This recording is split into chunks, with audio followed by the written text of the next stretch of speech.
Hey friends, I'm Deb from Cooking with Mo and Deb. I'm making a soup tonight. It's chicken gnocchi. Have you ever had chicken gnocchi soup from Olive Garden? They have a great chicken gnocchi. And this is, you can buy a gnocchi at the grocery store. Honestly, I can't tell you exactly what it is. It says potato gnocchi. It's kind of like a dumpling to me. That's what it looks like there. Kind of like a dumpling, like in chicken and dumplings. It's kind of like that. So you'll find it in the pasta section on the up top shelf, but it's a really hearty, filling soup. So first thing you do, well, I'm making mine in it's a quick cooker or a pressure cooker. It's an Instant Pot chicken gnocchi soup recipe. But I have a quick cooker from Pepperidge Chef. You may have an Instant Pot, you may have a different brand. They're all pressure cookers, so that's what we're making it in. The first thing you're going to do is put it on your sear setting and let it get hot.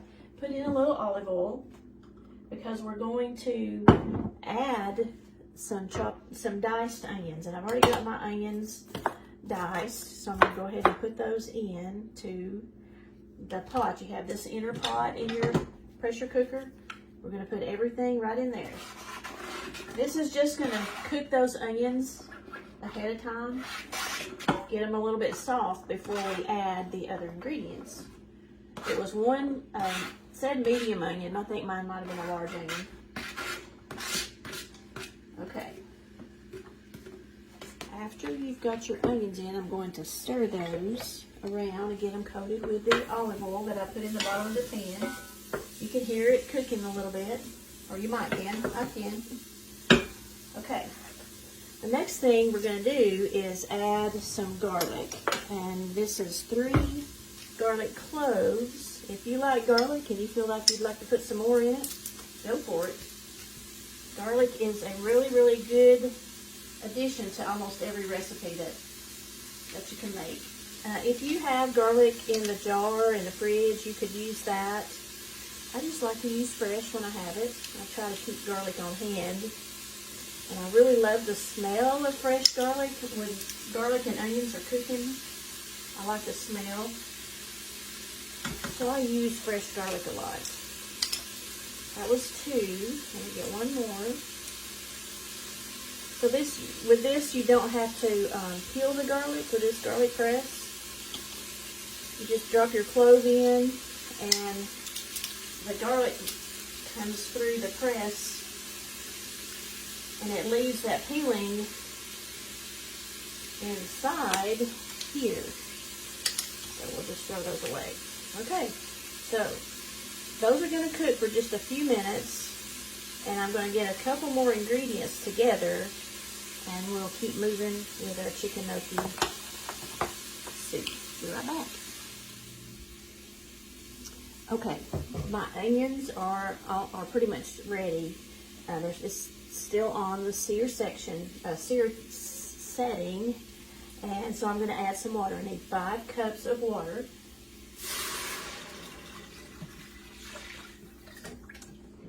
That was 4, and here's 5. Okay, that'll slow down that cooking time just a little bit because I'm going to add a few more things. And then I'm going to add, this is Better Than Bouillon flavoring. I had not heard of this. Mo turned me on to this. So it's really good. I'd always use the bouillon granules, but this is much, much better, much more flavorful. And it takes 4 teaspoons of Better Than Bouillon. That's what I've got in this little measuring cup, 4 teaspoons. We're going to put that in. And we're going to let this continue to cook on the sear because I've got 2 more things to prepare. I'm going to put a couple of vegetables in it. I've got to get some carrots and some celery out. So I'll be back in just a minute with those things. So I've got my carrots and celery ready. It's about a cup of carrots and maybe a half a cup of celery. We're not big celery fans, so I didn't put as much as it said to. You can add more to that. It says 3 stalks of celery and 2 medium carrots. We're going to add this to our still cooking, still on the setting, still on the sear.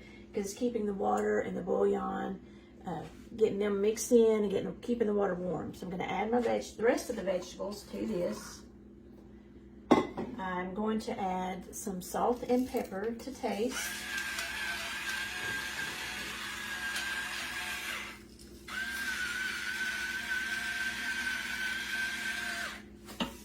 Then I have got some seasonings. There is 1 teaspoon of Italian seasoning, 2 teaspoons of basil, which I'm not sure I've got 2 teaspoons, so I'll probably just use however much I've got. Let's see. Yeah, I'm only going to have 1 teaspoon and a tad over, so that's how much will go in this one. I'm going to have to replenish on that. And then parsley flakes, you need 1 teaspoon of that also. Okay. We're going to stir this up. And then it'll be time to add the chicken also. So I've got to get the chicken out of the fridge. I forgot to get that. So I'll be right back with chicken. You can use chicken breasts or chicken thighs, whatever type you like in this recipe. I like the chicken breast, so that's what I have. I have 2 large chicken breasts. The time on cooking the chicken is a little bit different depending on the amount of chicken you're putting in. If you had chicken thighs, the recipe recommends 15 minutes. With chicken breasts, it recommends 10 minutes in the quick cook or in your pressure cooker. So I've got all my ingredients in except for that gnocchi. It'll go in at the end, but we'll come back and do that in a little while. So I'm going to put my lid onto my pressure cooker.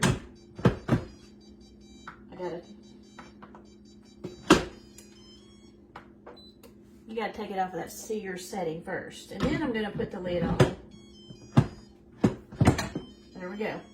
And this is a custom setting, so you'll have to know your pressure cooker, how you set your custom settings, but I've got chicken breasts in there. I'm going to custom set it for 10 minutes. You know, if you had forgotten to unthaw your chicken, you can put your frozen chicken in there. Do the same things. Your pressure cooker, you know your pressure cooker, and it will cook from frozen to done in your pressure cooker.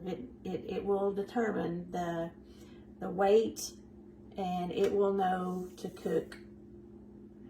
It will be able to cook that chicken to the doneness depending on how it's in there, whether it's frozen or thawed. Mine's thawed.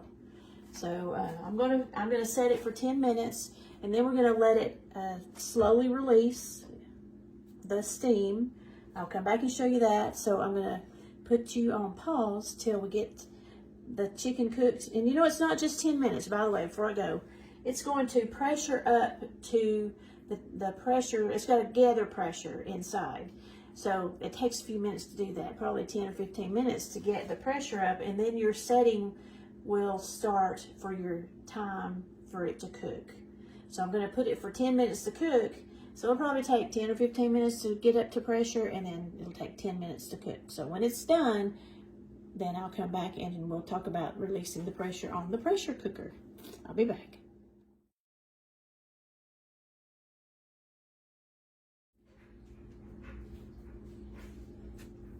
So I wanted to show you that the timer is going down. So it took about 10 minutes for this pressure cooker to pressurize inside before it was ready to start the cook time. And it says something here that's not there now about it pressurizing. So it was building up to the pressure that it needed to be before it could start cooking. So it's counting down to 9. When it gets down to 0, it will have finished cooking, but there's still going to be pressure inside, so it won't let you open the top until the steam has released.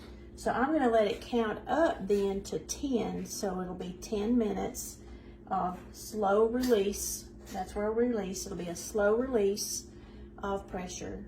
And at that point, I can do a quick release to finish out the rest of the pressure, and I can continue on with the soup.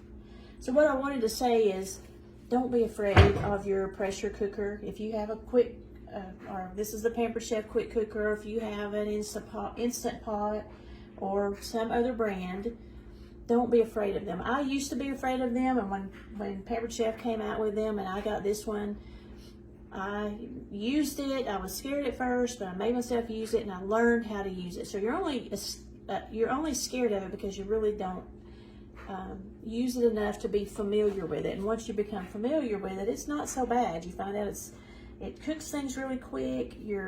Especially beef, meats that take hours in the oven, they can be cooked so quickly in a pressure cooker. So still got a few minutes to go before we can continue on with the Instant Pot chicken gnocchi soup process. So I'm going to let that continue, and when it's ready to release the pressure, I'll come back and we'll take out the chicken and chop it up, and we'll continue on. So I'll be back soon.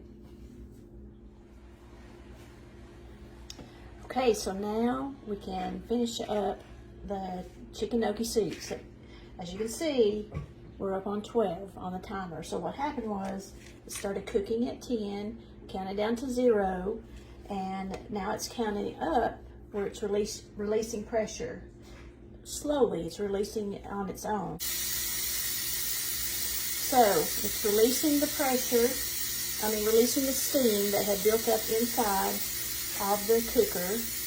It counted down to 0, and then it counted back up while it slowly released, and I'm just finishing the release now. And when this stops, we can take the chicken out and we'll cut it up. But this is the slow release method. Your cooker will have a button that you can quick release if you want to. As soon as the timer is done, then you can quick release if you want. So when it releases all the steam, then you'll be able to open the lid. But until then, you won't be able to open your lid at all. So while it's finishing that, I'm going to do, you need a small bowl with 3 tablespoons of water. And you're going to add 3 tablespoons of cornstarch. This is going to be a thickening agent to thicken up your gnocchi soup. Okay. Now that it's finished, the cooker has finished releasing the steam, I can open up the lid, but I'm going to finish this, get this mixed up right now. So I've added 3 tablespoons of cornstarch into 3 tablespoons of water. Just want to stir this up, get it to where there's no lumps. Okay. Now let's see if we can open up the lid. There we go. Well, it won't allow you to open the lid if there's still pressure in there. Now let's see if I can get those 2 pieces of chicken out. If they're cooked really good, they may even fall apart on their own. Okay, here we go. There's the first one. Well, it's coming apart already. There's part of the second one. And there's the rest of it. So you'll want to take your chicken out and just cut it into smaller pieces. You can use a fork if you want to. I have these salad choppers that I use to cut it up with. So I'm just cutting it up into smaller pieces. I like it to be pretty small. And then once you've got this done, you can add it all right back into the cooker. Let's just take a second and do this.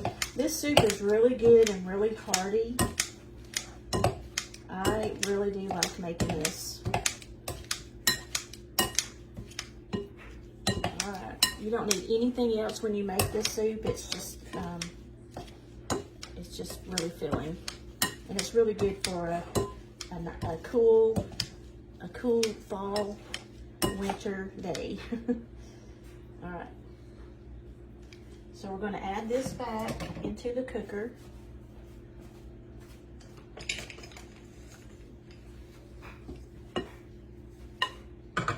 See how I've got it all shredded? Okay. We just stir that in. then you're going to take that cornstarch mixture and you're going to add it back in. So your cooker is keeping everything warm. You can actually turn it onto that sear setting, or yours may have a different one, to keep it cooking for a few more minutes till we get everything added. So we're going to add that cornstarch. I have, how much did I get? 1 cup of half and half. And I've been letting it sit out for a few minutes because you don't want to add the really, really cold half and half to your soup, to your hot soup. So I'm adding that. And then it's time to add the gnocchi. Like I said, this is the gnocchi. We're making chicken gnocchi soup. This is 1 pound of gnocchi. Just gonna cut it open. It's like I said, it's called potato gnocchi, but they kind of, when you bite into them, reminds me of a kind of like a pasta. But the whole thing goes in.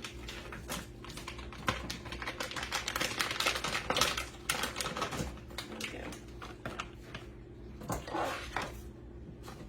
Just stir that in really good, and then I have one last ingredient.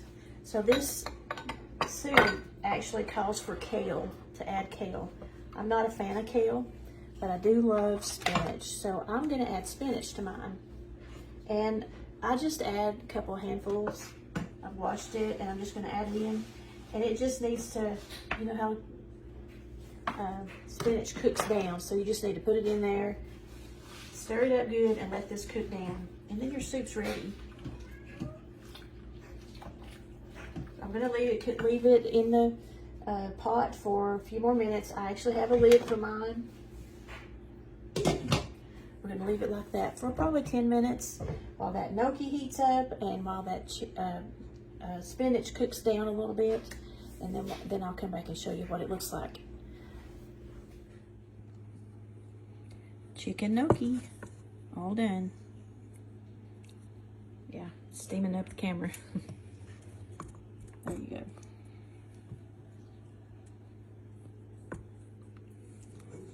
Yummy, it's really good. You gotta give this recipe a try. I think you'll enjoy it.